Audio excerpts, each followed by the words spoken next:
ओम नमो नारायण। आप श्रवण करेंगे वैशाख मास महात्म का दूसरा अध्याय।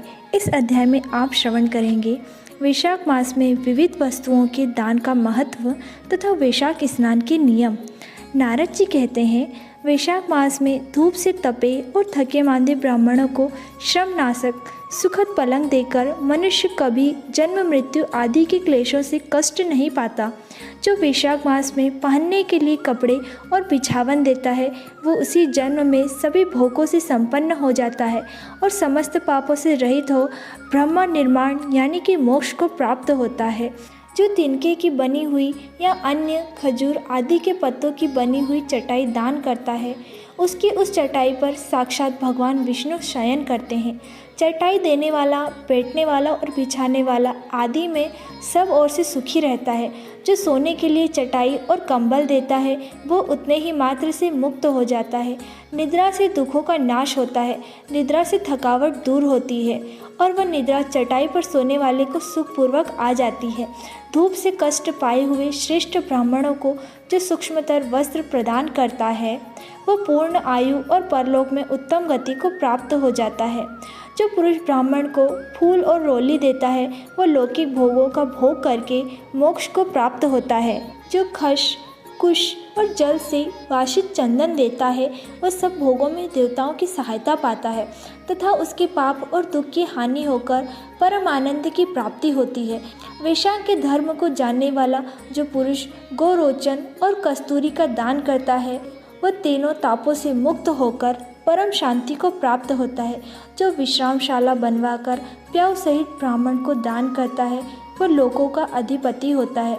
जो सड़क के किनारे बगीचा, पोखरा, कुआं और मंडप बनवाता है, वह धर्मात्मा है। उसे पुत्रों की क्या आवश्यकता है।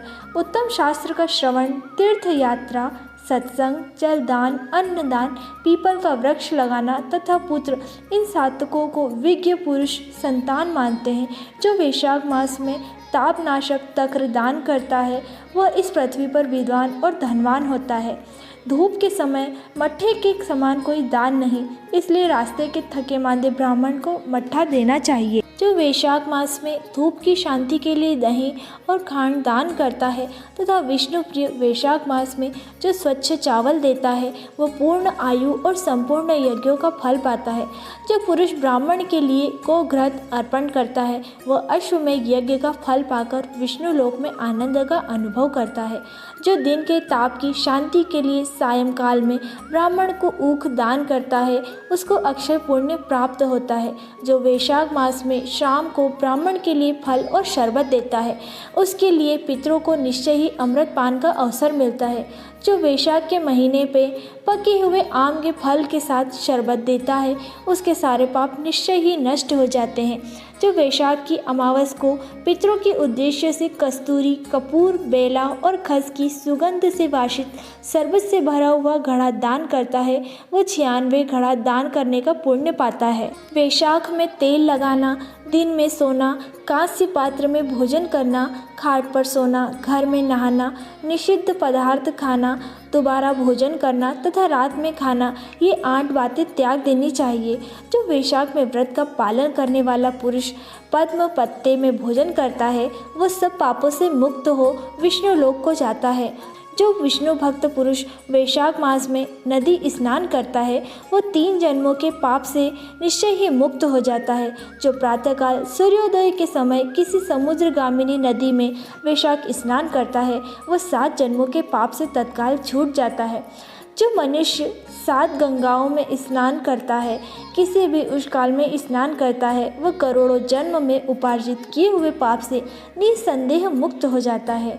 गंगा, गोदावरी, यमुना, सरस्वती, कावेरी, नर्मदा और वेणी, ये 7 गंगाएं कही गई है। वैशाख मास में आने पर जो प्रातःकाल बावलियों में स्नान करता है, उसके महाताप को नाश हो जाता है।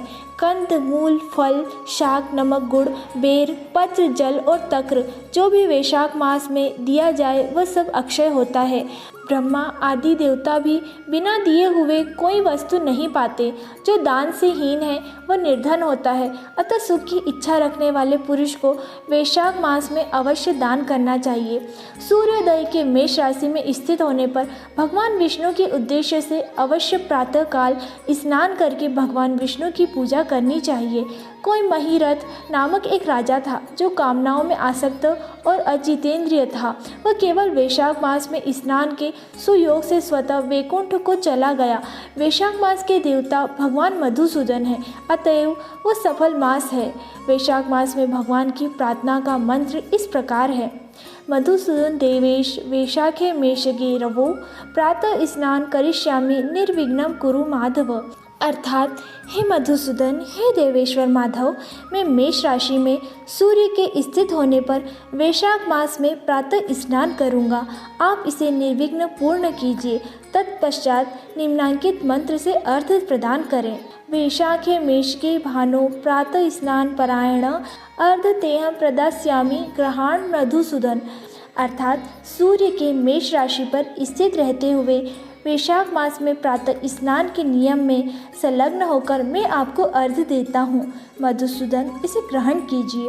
इस प्रकार अर्घ समर्पण करके स्नान करें। फिर वस्त्रों को पहनकर संध्या तर्पण आदि सब कर्मों को पूरा करके वैशाख मास में विकसित होने वाले पुष्पों से भगवान विष्णु की पूजा करें। इसके बाद वैशाख मास के महत्व को सूचित करने वाली भगवान विष्णु की कथा सुने। ऐसा करने से कोटि जन्मों के पापों से मुक्त होकर मनुष्य मोक्ष को प्राप्त होता है। यह शरीर अपने अधीन है, जल भी अपने ही अधीन है, साथ ही आपकी जीहा भी अपने वश में है। अतः इस स्वाधीन शरीर से स्वाधीन जल में स्नान करके स्वाधीन जीहा से हरि इन 2 अक्षरों का उच्चारण करें। जो वैशाख मास में तुलसी दल से भगवान विष्णु की पूजा करता है वह विष्णु जी की सायुज्य मुक्ति को पाता है। अतः अनेक प्रकार के भक्ति मार्ग से तथा भांति भांति के व्रतों द्वारा भगवान विष्णु की सेवा तथा उनके सगुण तथा निर्गुण स्वरूप का अनन्य चित्त से ध्यान करना चाहिए।